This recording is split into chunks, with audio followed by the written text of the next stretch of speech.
아까 얘기한 브레튼 우즈 3, 브레튼 우즈가 뭐냐? 브레튼 우즈 1기, 2차 대전이 끝나고 미국이 달러를 기축통화로 삼습니다. 1온스, 금 1온스는 미국 달러 35달러로 고정을 해줍니다. 35달러를 가지고 오면은 금을 1온스 내어줄게. 금본위제죠, 일종의, 그죠? 금을 기반으로 한 거죠. 복본위제 뭐 이렇게 얘기도 하는데, 달러를 그러면서 전 세계에 뿌리기 시작을 한 거예요. 그 당시에 전쟁 후에 유일하게 제조업이 강성한 나라가 미국밖에 없었잖아요. 그 상황에서 달러를 유럽에 풀어주고 전 세계적으로 풀어주면서 그 신뢰를 바탕으로 해서 미국의 달러의 기축통화가 되는 겁니다. 자, 짧게 해서 거기가 브레튼 우즈 1기가 되는 겁니다. 자, 브레튼 우즈 이제 2기는 어떻게 설명을 하냐면은 1971년도에 닉슨 대통령이 닉슨 쇼크라고 그러죠. 브레튼 우즈 협정을 파기를 해버리죠. 그 당시에 프랑스의 드골 대통령입니까? 미국이 뭐 하여튼 저 베트남 전쟁도 하고 뭐도 하고 뭐 어쩌고저쩌고 하는데 달러를 너무 많이 발행을 하는 것 같은 거예요. 이 사람들이 가지고 있는, 이 나라가 가지고 있는 금보다 훨씬 많은 달러를 유통시키는 것 같아요. 불안하잖아요. 의심스럽잖아요.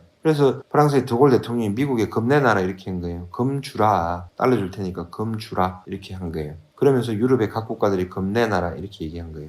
뭐 금 조금 주니까 다 내놔라 그러는데 되겠습니까? 그게 가지고 있는 금보다 훨씬 많은 달러를 발행을 해서 썼는데 안 되잖아요. 그래서 배째라 그런 거예요. 배째라. 금 못 준다. 약속을 어긴 거죠. 채무 불이행을 한 거죠. 근데 이때 달러가 이제 붕괴되는 게 맞는데 영국은 그 당시에 2차 대전 전에는 파운드화가 전 세계 기축통화로 가지고 움직였잖아요. 전 세계로 호령했는데 1차 대전, 2차 대전 가면서 영국이 완전 맛이 가버렸잖아요. 결국은 IMF까지 가가지고 해가 지지 않는 나라, 전 세계를 다스리는 대영 제국. 그 제국이 IMF의 지원을 받아서 살아날 정도. 하여튼 뭐 그런 게 있잖아요. 쭉 역사로 보면은. 1971년도에 닉슨 대통령이 이제 배째라 하면서 금하고 달러에 묶인 족쇄를 풀어버립니다. 그러면은 이 달러가 신뢰를 붕괴를 하잖아요. 붕괴를 하면서 이제 절단나는 거예요. 그러면서 1970년대, 79년까지 금 가격이 24배, 25배 정도, 24배 정도 올랐나요? 그 정도로 올라가 버린 겁니다. 35달러의 족쇄가 풀리면서 850달러인가? 그 정도까지 가버렸죠. 그러니까 20몇 배 상승이 그때 일어난 겁니다. 지금 혹자들은 여러 가지 분석을 하는 사람들은 그때 70년대 당시하고 지금 상황하고 비슷하다라고 분석하는 분들도 있어요. 그러면은 1970년대, 79년도까지 상승한 그런 단계에 보면 아까 그죠 보는 통화하고 비교를 했을 때는 거의 금의 시가 총액이 이제 보는 통화량의 한 5배 가까이 올라가야 된다. 그 논리로 따지면 금값은 지금보다 5배 더 올라가야 된다는 얘기입니까? 보는 통화를 이제 더 발행을 안 한다고 그대로 있었다고 보면은 이제 그렇다는 얘기죠. 그렇게 하고 나서 그 브레튼 우즈 2기를 어떻게 하냐면은 1973년도일 겁니다, 아마. 그때 이제 헨리 키신저 미국 국무장관도 한 사람이죠. 국제 유대자본의 어떤 핵심적인 하수인 뭐 이런 거 뭐 있습니다. 그게 넘어가가지고 이제 사우디하고 협약을 하는 거죠. 페트로달러라는 게 나옵니다. 그게 제가 볼 때는 브레튼 우즈 체제, 브레튼 우즈 2기입니다, 2기. 그러면서 지금까지 왔죠. 그러면서 50년간 협약을 맺어가지고 쭉 이렇게 가작을 했는데 얼마 전에 사우디가 달러로만 결제하는 이런 시스템이 된 거죠. 그러니까 석유 결제를 달러로만 한다. 사우디는 이제 미국이 뭐 경제적으로도 군사적으로도 이제 지원을 확실하게 해준 거죠.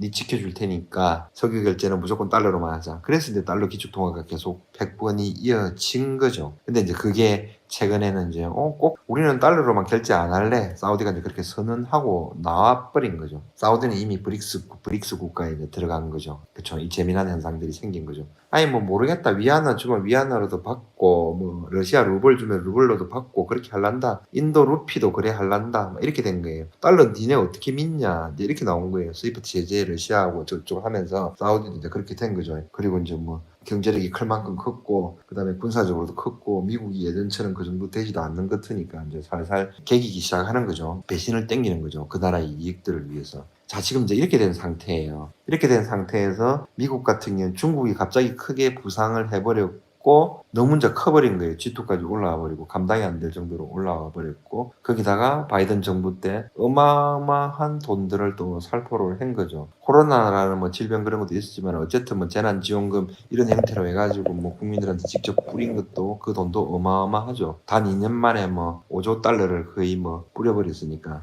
그러면서 연준에서 그 채권을 흡수하고 어쩌고저쩌고 하는 과정이 지금까지 온 거예요. 자, 이번에 이제 지금 달러 기축통화가 굉장히 흔들리고 있고 미국의 패권이 흔들리고 있는 상황이에요, 지금. 근데 이거를 지키기 위해서 이제 관세 전쟁을 지금 이제 트럼프가 총대를 메고 지금 시작을 한 거죠. 미국을 살리기 위해서 트럼프 입장에서는 그럴 수 있는 거죠. 중국 입장에서는 번영을 위해서 자기 나라들은 자기 나라대로 또 하는 거죠. 그거는 각각은 다 이해를 할 수밖에 없는 거죠. 다만 이제 우리나라 사람의 입장에서 어느 나라하고 어떻게 했을 때 우리가 더 번영하고 우리가 더 살기 좋더라. 그 선호도는 확실하게 나뉘는 거죠. 중국을 좋아하는 사람, 미국을 좋아하는 사람 이게 확실하게 나눠지잖아요. 그러면 이제 정치적인 성향이라든지 이런 게 나눠지기도 이제 합니다. 그거는 그렇다 치고 이제 브레튼 우즈 3기, 브레튼 우즈 3이라는 체제가 지금 나올 것 같은데 자 그러면 이제 자, 1차 금, 2차 석유. 자, 이번엔 3기입니다, 3기. 3기는 뭐가 될 것 같아요, 여러분들? 이거를 이제 여러분들하고 저는 이제 공부를 해야 되는 거예요. 다가올 미래를 우리는 준비를 해야 되는 거예요. 그리고 요즘에 CBDC 관련돼서 얘기 많이 하고 금값이 지금 예전보다 3배, 4배 올라가지고 난리를 치잖아요. 근데 이미 저는 뭐